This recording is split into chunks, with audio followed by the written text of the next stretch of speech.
Hello and welcome to Vox Markets. I am John Hewman and I'm joined today by Jamie Constable of Singer for our, somewhat regular macroeconomic catch-up. How are you doing, Jamie? Very good, thank you. Very good. Yeah, Excellent. I think we've moved to quarterly, haven't we? Because, trouble is so much happens so quickly now. Quarterly is maybe not enough. But anyway, let's crack on. Yeah, let's crack on and we can always revisit the timing in the future. But I mean, since we last spoke, I mean, we sort of, I think the last time we spoke, we had a feeling that things were on the up. But as we've also said in our recent discussions, you know, things seem to have the propensity to turn in a very quick space of time, and it's turned again. So here we are, with some sort of pretty gruesome economic backdrop, and nowhere more gruesome than the UK. And the person who's copping the flak for most of this is the Bank of England Governor Andrew Bailey. It's been a horrible week or two for him.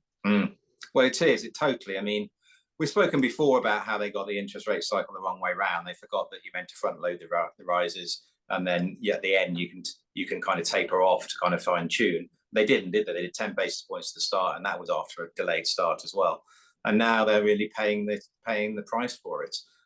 So UK is lagging the rest of the world in terms of inflation and inflation coming down. I mean, and then so of course then they worry about wages, and then they worry. And now we're talking about potentially interest rates going to 6%, which if they go to 6, well, then you're talking mortgage rates over 7, and what might be left of the UK economy after that. And that's the big issue that we've got to, that we have to address now, isn't it?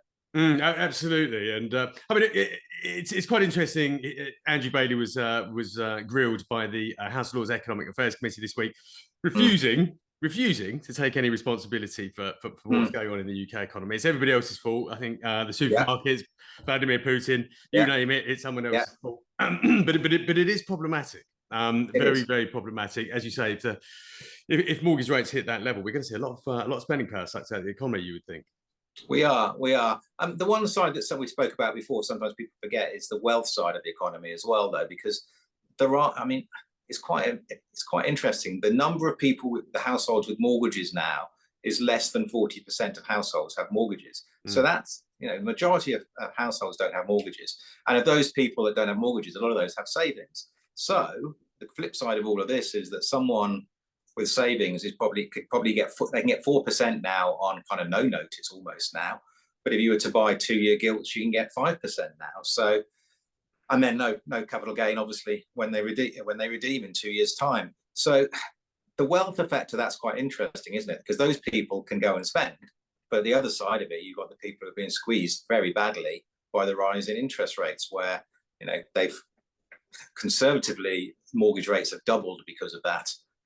And for some people, it's going to be a lot more of that. You're on an interest-only mortgage, you're going to see a huge increase in your cost of the mortgage. But it's what that Resolution Foundation, that report that came out over the weekend, was very interesting, because they think by the end of next year that all the remortgaging will be done. So the key is, do you really want to push interest rates up as high as you can now while that remortgaging is going on? Because the danger is you lock people in then at the wrong rate. So I think what's worth looking at, I think, very much here is the inflation cycle, as it were. And we need to do that. We need to look globally as well. So that inflation cycle, we start with PPIs and producer prices. And it's very much been a spike there. I mean, if you look back to the 1970s, 1980s, it moved up inflation over the decades, steadily up and up it went. We haven't seen that this time. You think back pre-pandemic, inflation was nothing virtually. Now we've had this spike. And if you look at the US PPI, it peaked at just shy of 12%. It's now 1.1%. If you look at the EU, because of the energy costs there, PPI peaked at 33%, and it's now 0.9%. And you've had some German numbers out today with PPI falling month on month. Then you look at the UK, peaked at just shy of 20%. It's back to 5.4%. So that's very much a spike. Okay, we're lagging a bit in the UK there. Then you flick that through, and I've been a bit stato today, I'm afraid. But anyway, if we flick that through to CPI, US peak 9.1, now 4, Europe 10.6, now 6, just over 6, UK 11, 8.7. Same, exactly the same pattern again. Spiking up, spiking back down again, with a lag in the UK. And there's various reasons. We could argue the cows come home what they are. And the UK's propensity to import inflation historically has been very high. Whether Brexit's contributed to that, and the various studies have come out and said food could be a big contributor there. They think that's a third of the increase in CPI has come from food and Brexit. So I would look to argue that we have got this spike this time rather than a long drawn rise in inflation. And if you look at inflation expectations from the consumer, they're back down in the 3s now in the US. So those numbers are coming back down quite rapidly as well. The question I'm sure you'd ask next would be, what about wages? I suppose is the next question really you're going to ask. What about wages? And they lag again. So PPI, CPI, then wages. Wages will lag the CPI increase. So we've seen that. So where are we in the US now? You've got US wages 4.3%. So they've come back down. EU data is a bit more difficult to get hold of, but let's jump to the UK. The ex-bonus number was 7.2 for the 3-month average last time out, split 7.6 private, 5.6 public. So that's pretty elevated still. But what companies have been quite clever at doing is they've given, say, 3, 4, maybe 5, but then they're given £1,000 bonus or energy cost or whatever they call it for the year. So rather than locking yourself in at that higher level, they've kind of graduated it with this, and which would be caught up in the numbers. But next year, that £1,000 will drop out. So again, it looks to me that we will get a wages, wages will spike as well. And then next year, with what we're seeing in the global economies now in terms of growth, it's tailing off, isn't it? Look at China, the much vaunted Chinese recovery. Is that coming through? Not really. I mean, they've cut rates by 10 basis points, but they're pretty low already over there. And we're waiting for the next iteration of what they're going to do. And they will do more. And then they're going to have to do more. They cut the 1 year and the 5 year overnight by 10 basis points. People thought it might be more, but they're going to have to do more to support the economy and get growth going. Because the biggest fear if you're Z in China is if you get people unemployed, and youth unemployment is the highest ever it's ever been, then you have a kind of risk to the system, because if you get internal unrest, the whole thing can implode. So they have to get growth recovering there. Yeah. So I do think, and we'll argue that it's a spike. The question is, and this is the billion-dollar question at the moment for the UK, is how quickly does inflation come back down again? Yeah, yeah. I mean, I'm looking at the German Producer Price Index chart. I mean, it's a fearsome spike. Now, if I mean, inflation has been the big worry. Yeah. And obviously in the UK we're still worried about the length of time that it takes inflation to fade. But I guess from what we're seeing with PPI everywhere else in the world, that level of retrenchment suggests that growth is going to be hard to come by, no matter how much stimulus you chuck at it. I mean, it's all pointing towards recession, and some countries, Germany most notably, already are in recession. I guess my question to you is, how worried should we be about the inflationary spike, which is mostly supply side driven, giving way to basically a horrendous global recession? Yeah, the demand side of the economy. Well, let's look back to China. We're not getting much of a bounce in China, are we? In fact, China on that PPI side is in deflation already. So you'd expect China to export deflation around Asia and to flip in that, then that will spread around the world. So let's assume that's what's going to happen in inflation. And in 6, 9, 12 months' time, we will have deflation rather than inflation and growth, as you talked about. So how do you drive that growth? Well, once the markets see that interest rates have peaked, and arguably they already have in the US. I mean, they tried to let them off. They don't want the market to get too exuberant, which is quite amusing to say what's going on with AI and what's going on there. But we can maybe talk about the Russell 2000 actually, which is interesting because that chart's broken up from a downtrend as well. So once people see that interest rates have peaked, which is now the kind of becoming the investors' view in the US, despite what everything Powell says, and he'll probably say the same again today, that we could see 2 more rate rises. But then funding and growth and confidence, which is important. It's confidence that causes recessions, that stops companies investing, stops the consumer spending. That's what causes recessions. Once people know that's it, then confidence can return. And the same for the UK. I mean, let's imagine now when inflation, so the July inflation number will drop a lot because the energy price drop comes through, and then we're going to see the same in the autumn as well. You're going to probably see by the end of the year, despite UK inflation lagging globally, you're going to see CPI fall below base rate, particularly if the Bank of England keep raising rates. At that stage, you have to feel they have to pause for breath. I mean, 6% seems, a bit, it's ludicrous, really, that they think they could get to that. What's that going to do for consumer confidence? Well, consumer confidence will pick up then, won't it? And the comps against last year in Q3, Q4 weren't great. As I said, they were easy comps, sorry, the demand wasn't great. So you start getting consumer confidence picking up, and that starts to feed into the economy. Now, look what happened with those next numbers. Unscheduled trading update yesterday, and they were and he's been very cautious, obviously, and he's very good. He's very good. He's very good at calling things. But what happened is when the wage increases came through, the month on month, people felt they had more money in their pocket, and what did they do? They spent. So a big uplift. So as confidence returns and that inflation number rolls over, food prices is the big one. Global food prices are down 20% year on year. That's the basics. That's the wheat, etc. Coffee's still up, and forget the other one that's up anyway. But coffee's the one, as you can see, if you go and buy your latte or something, it's now, I think, around by us. Someone said it's nearly £5 or something for a coffee in the city. You might as well have a pint. Well, it's exactly. It's insane. Oh, I see Wetherspoons is talking about the £10 pint today, though. Indeed. Oh my God, I'm a £10 pint. Anyway, once you see, doesn't help the CPI story, does it? But once you see that rolling over and that confidence coming back, then we will see spending pick up, and that will help growth. And we all know that the Western economies, the developed economies, the services side of the economy, which is 80% of the UK, are what is very important. Because if we flip back to the industrial side and China, the PMIs there have been showing recession for 3-4 months now, haven't they? And they continue to show.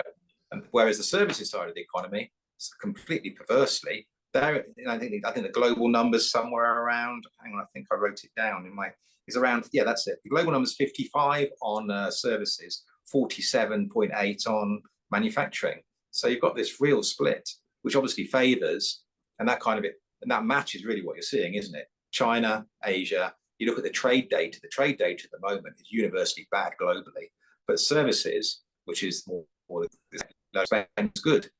Yeah, well, I mean, that makes sense when you think about Germany's recession.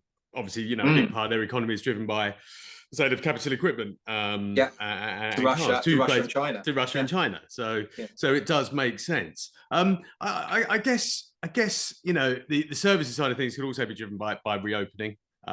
You would think to a large extent people traveling again, people that pent-up demand for travel. I mean, I guess my worry is that things are still so connected around the world, despite the sort of gentle deglobalization that's talked about, that the knock-on effects will just sort of ripple around, and we'll be stuck in this sort of cycle of uncertainty for some time. I think they're calling it the doom loop, aren't they? The doom UK. Loop. I see something about today, doom loop or something. The UK's in a doom loop.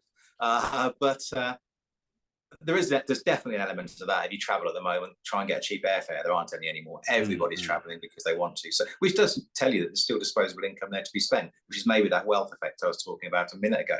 So if you travel, that is still there. But yes, let's Germany's in recession. The EU is in a technical recession. New Zealand, which is obviously often a lead indicator because it's a very open, trading economy, they're in recession. They just announced 2 quarters.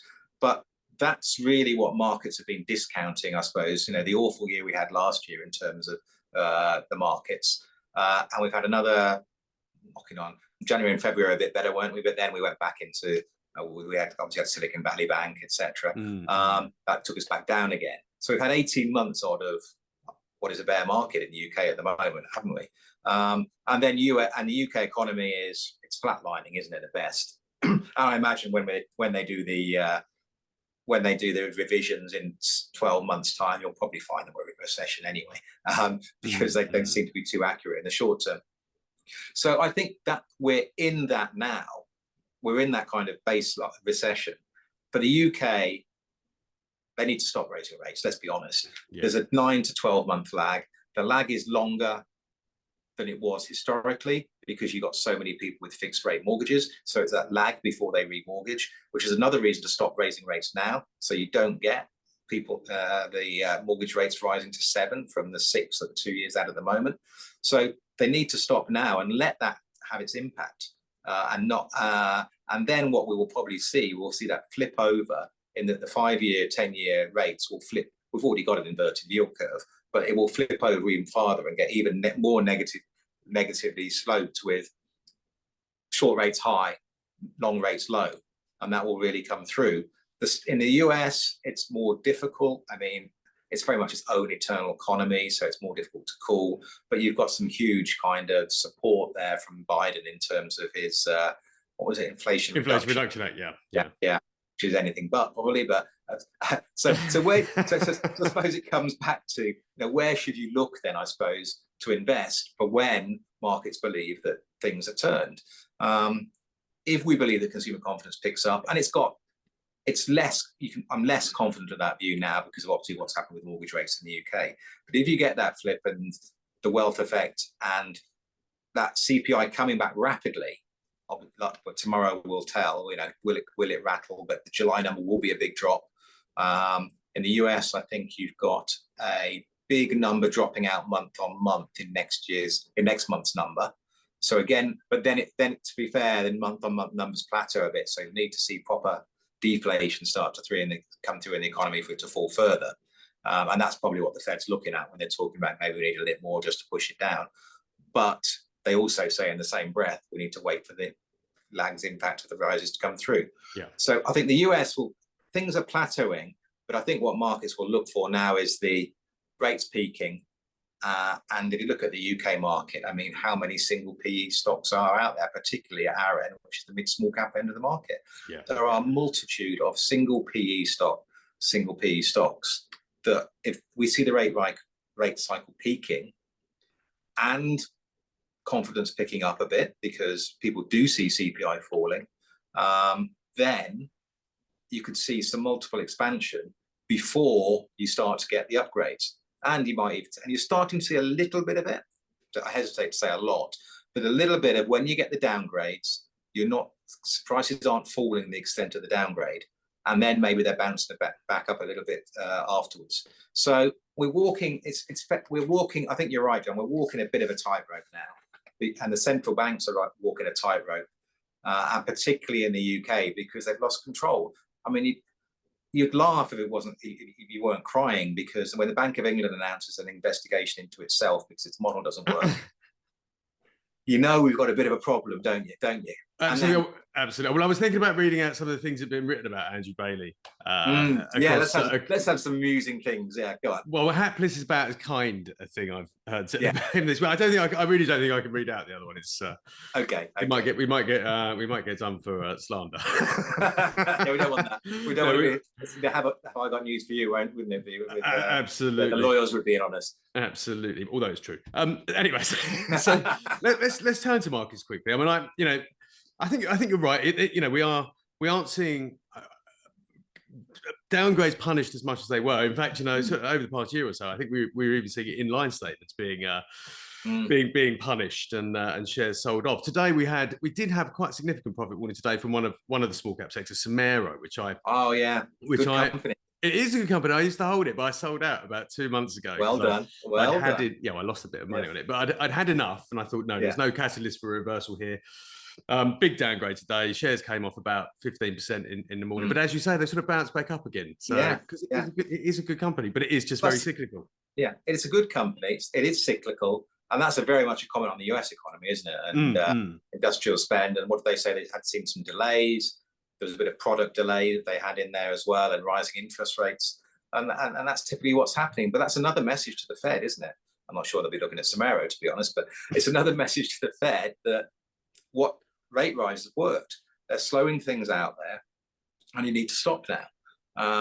And arguably, I think they've already decided that in the States. They don't want to say it out loud because they've seen the exuberance that you've seen with the AI and all the top and the stocks there, which just smacks to me, and show my age, of 99 2000, doesn't it? You go through the technology cycle, don't you, of euphoria, then you'll go back to despair, and then you work out who can make some money out of it. It was the trough of disillusionment. So Exactly. we're a long way from that. I cut my teeth in the dot-com boom and bust as well. So yeah, I'm scarred for life by that. And I agree. I think looking at AI, which has sort of it has given the markets a bit of a pep up over the past month. It's been very quick, since the launch of ChatGPT. It has really dominated thinking. I think people were out there. I feel like there are people out there looking for a story to latch onto, that they could buy into, and AI has been that story. But as you say, it does feel like a sort of a momentum bubbly type trade at the moment. But then it was a huge upgrade that Nvidia put through, wasn't it, on their numbers? I mean, huge upgrade. It's not often you see a company of that size putting through an upgrade of that, because the demand has just exploded for their chips. So, but then it's very early days in terms of how you see companies are going to benefit. But again, you can see how it will be a big benefit for companies, because what would it drive with? The first benefits you will see would be within companies using AI to make themselves more efficient. If those tasks that took ages and people, lots of manpower to do it, will flip over to AI will do it for you. And you'll just get that done and stuff done, and people can be more productive. So I hope maybe we get the productivity kind of revolution coming through from that. Of course, you don't want the big problem of guns. If you sack everybody, then you haven't got any earnings power to drive the economy forward, because you lose that. But yeah, AI is very interesting. And I think the first thing to look for is how companies can use it internally to make themselves more efficient. And then also to look for the companies that are potentially threatened by AI, because it just challenges their model. And what can happen there. And we've seen that, and we've seen those, haven't we, really, in terms of market can disappear overnight because something it just changes it completely.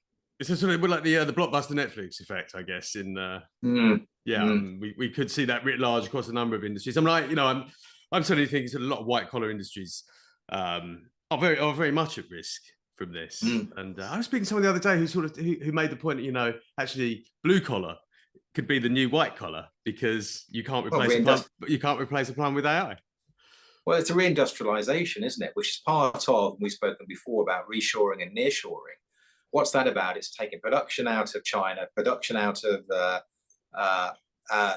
China, bringing it back to either the continent that you're in or the country that you're in. And what does that drive? It drives infrastructure investment. It drives, you need to build the factories, which comes back to, you need a level floor. So you will need our friends at Somero to do that for you. So that's all there, and it will come through, which is why Somero's share price doesn't fall to the extent of the downgrade, which was high teens, because people say it's the opportunity to buy into a good company, and it will come back. So yeah, that reshoring, nearshoring, reindustrialization of developed countries can actually become a big theme. Look at the amount of money that's going into new chip plants, etc. And when you look at the UK stock market, which is what we're concentrated on, then there's plenty of companies that can benefit from that, because particularly looking into the mid 250 and all the industrials there, they are global businesses, because they have to be. They had to become a global business, particularly, and within the small cap as well. So there's plenty of companies that can benefit from this. But the UK market still is one of the cheapest markets in the world. And you've got this, you've got the Bank of England, stroke, do we trust the economy, stroke, do we trust the government, all overhanging it. And then you've had the technical element of pension funds selling out. But we're down to the levels now where they literally own nothing in UK equities anyway.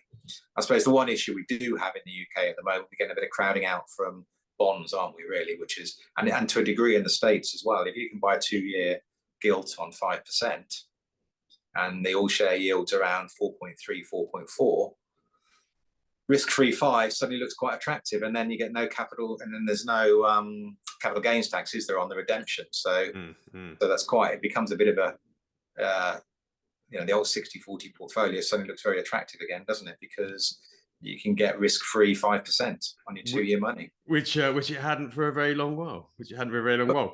Exactly. But I have to say, I must admit, risk-free is all very well and good, but without the risk, where's the fun? And also, where's the return?